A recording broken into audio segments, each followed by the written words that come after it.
Halo para penggiat K3, ketemu lagi dengan Kak Ciden ini. Nah, kita akan bahas pertanyaan-pertanyaan yang sudah masuk ke channel YouTube-nya Kak Ciden ini. Ini para subscriber sudah bertanya nih, kita akan bahas di video berikut ini.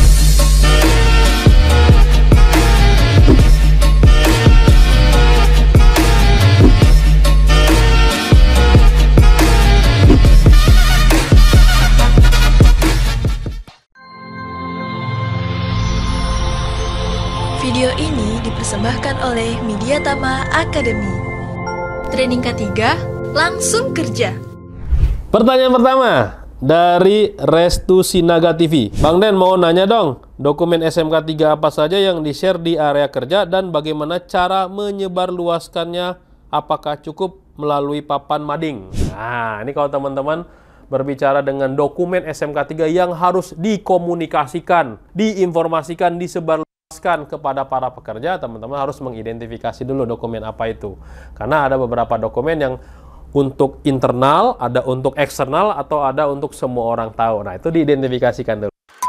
Kalau kita berbicara dengan SMK 3, Sistem Manajemen Keselamatan Kesehatan Kerja berdasarkan PP 50/2012, yang wajib kita informasikan. Yang pertama, struktur organisasi P2K3. Nah, itu wajib tuh. Kenapa? Karena di kriteria SMK 3 wajib itu. Yang kedua, ada kebijakan K3. Ya, kebijakan K3 yang tertulis ditandatanganin, itu wajib diinformasikan. Yang ketiga, apalagi? Misalkan ada papan jam kerja.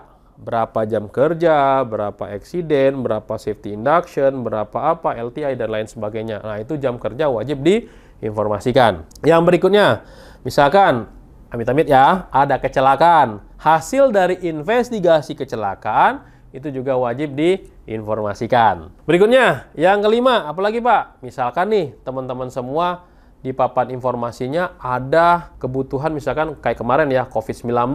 Bagaimana orang mencegah COVID-19 gitu. Tapi kalau sekarang mungkin bagaimana cara bekerja yang aman, cara mengangkat yang aman. Ya, itu boleh, teman-teman, poster-poster itu boleh dipasang, tapi nanti disesuaikan dengan tempat kerjanya.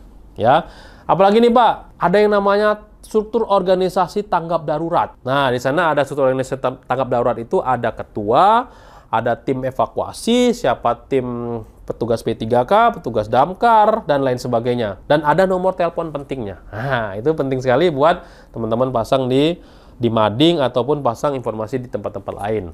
Apalagi Pak, misalkan nih di papan informasi itu ada informasi mengenai, misalkan ya, ada kegiatan rutin, misalkan terkait dengan K3 itu ada safety talk, ya, safety patrol, atau manajemen walkthrough, atau ada kegiatan-kegiatan kesehatan seperti olahraga bareng dan lain sebagainya. Nah, itu bagian dari informasi K3. Yang paling penting apa? Teman-teman identifikasi dulu mana informasi itu untuk pekerja, mana informasi itu hanya untuk di internal manajemen aja, atau mana informasi tersebut memang harus disebarluaskan ke semua orang. Yang pasti harus teman-teman update dulu. Terus informasi itu bukan hanya secara hard copy aja, tapi informasi juga bisa melalui soft copy, melalui website, ya, atau melalui QR code, ya, misalkan safety induction atau kebijakan K3 atau apa, pakai QR code juga bisa menginformasikan sekarang era digital.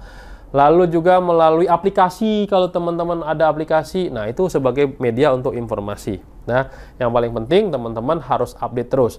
Nah, untuk informasi-informasi K3, mau update nih teman-teman, bisa update di mediatama.co.id. Nah, di mediatama.co.id ada artikel tuh. Siapa tahu teman-teman semua ada kebutuhan untuk menyampaikan informasi, tapi bingung nih, ya, materinya apa, topiknya apa yang mau disampaikan. Nah, di mediatama.co.id ada tombol artikel, teman-teman silakan ambil di sana, bahkan foto-foto ambil di sana, tips-tips K3 juga ada di sana. Oke, pertanyaan berikutnya dari Angger Syadat 7736. Bang, video silo itu apa sih? Masih bingung nih mengenai dokumennya, ya kan? Nah, sebenarnya itu hanya istilah, ya, istilah lama sama istilah baru.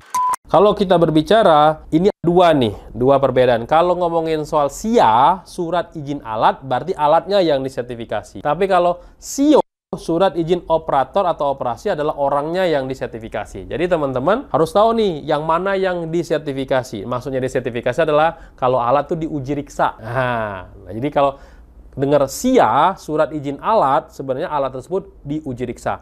Nah, istilahnya sekarang bukan SIA lagi, tapi apa? Suket, surat keterangan, ya kan? Kalau misalkan alat tersebut sudah diuji riksa dan sudah memenuhi persyaratan K3. Siapa yang melakukan uji riksa? Ada yang namanya PJK3, perusahaan jasa K3 sesuai dengan Permenaker 495, atau teman-teman bisa datengin Snaker di sana atau balai K3, balai hiperkerja yang namanya penguji K3. Ingat ya, ke penguji K3 bukan pengawas K3. Karena sudah berubah. Ada kalau yang mau berat penguji K3, lalu yang mengesahkan yang terkait dengan hasil dari yang diuji oleh penguji K3 atau dari PJ3 adalah pengawas K3. Nah, pengawas spesialis K3 di Disnaker setempat. Itu ya, itu ngomongin soal SIA atau suket, ya, surat keterangan memenuhi persyaratan K3. Nah, masing-masing alat itu beda-beda ya teman-teman semua ya. Kalau mau uji riksa ada yang 1 tahun sekali uji riksanya, uji ya, pengujian. Nanti pemeriksaannya ada lagi nih, sesuai dengan regulasinya masing-masing, sesuai dengan alatnya masing-masing. Silakan teman-teman buka. Contoh misalkan pesawat angkat dan angkut, Permenaker nomor 8 2020. Nah, itu ada tuh spesifikasinya, kapan bisanya gitu. Itu ya untuk alatnya. Lalu kalau ngomongin soal SIO, surat izin operasi, sekarang istilah SIO itu udah diganti. Istilahnya adalah, namanya adalah, nah, dulu lisensi, tapi orang tuh familiarnya namanya SIO gitu ya. Nah, kalau teman-teman ada alat berat, berarti kan ada operatornya. Nah, operatornya harus berkompeten di bidang alat tersebut. Makanya nanti di training, lalu dia praktek, lalu dia ujian. Kalau dinyatakan lulus, dia nanti dapatnya SIO atau lisensi plus sertifikat tertulisnya suket, surat keterangan kalau dia sudah lulus mengikuti pembinaan di bidang angkat angkut untuk alat misalkan forklift, bulldozer, wheel loader misalkan gitu. Nah, itu istilahnya SIO atau lisensi. Nah, lisensi ini ada masa berlakunya juga nih, yaitu berlakunya adalah 5 tahun. Tapi nih, karena di lisensi ini perusahaan, kalau misalkan resign nih atau ganti perusahaannya, dia harus mengupdate tuh. Dia harus melakukan mutah terhadap lisensi tersebut. Ya, nah itu istilah aja antara SIA, SIO, suket, ya, silo dan lain sebagainya. Kalau silo itu karena surat izin layak operasi, ya itu sama kayak SIA atau suket. Nah, kalau SIO itu sama kayak lisensi ya untuk operatornya. Oke, itu aja, semoga bantu buat teman-teman semua para operator alat berat. Oke, pertanyaan berikutnya. Ardad, Assalamualaikum Bang Denny, mau nanya bagaimana jika suatu pekerjaan ketinggian atau pekerjaan panas belum memiliki JSA, Job Safety Analysis, atau si pekerja tersebut tidak memiliki lisensi khusus untuk pengelasan di ketinggian. Apakah pekerjaan itu bisa tetap dilanjutkan atau pekerjaan tersebut harus dihentikan sampai semua persyaratan dilengkapi? Mohon arahannya Bang. Nah, jadi di sini teman-teman kalau melihat pertanyaan ini ada 2 aktivitasnya, panas, pengelasannya juga di atas ketinggian. Nah, kalau kita sebagai ahli K3 yang harus kita lakukan apa nih Pak? Nah, jadi pastikan teman-teman semua kalau misalkan yang melakukan itu adalah vendor, pastikan si vendor tersebut sudah membuat JSA terlebih dahulu.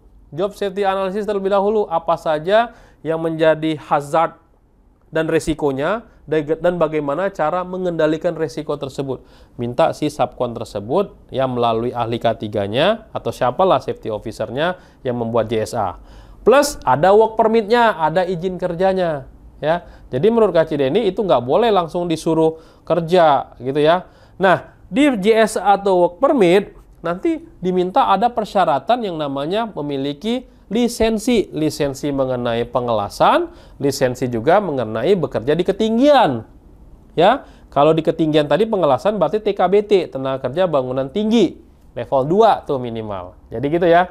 Jadi kalau teman-teman kalau ada yang seperti itu, mending di stop dulu aja pekerjaannya. Pak, izin, kayaknya pekerjaannya di stop dulu ya. Nanti tolong dipanggil mandornya atau atasannya nanti bertemu sama saya dulu. Nah, kayak gitu ya. Jadi teman-teman semua ajakin untuk berdiskusi dulu, lalu cari solusinya. Ya, bagaimana supaya orang tersebut bisa bekerja di ketinggian dengan sambil mengelas juga. Daripada nih teman-teman paksakan untuk jalan terus, ya kan? Pekerjaan tersebut tiba-tiba amit-amit ada yang jatuh tuh.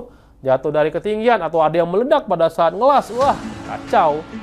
Jadi intinya job safety analysis itu tidak boleh dilanggar, termasuk work permit. Siapa yang memberikan authority juga harus tahu tuh siapa saja yang bekerja di sana. Oke, itu aja dari saya. Salam safety.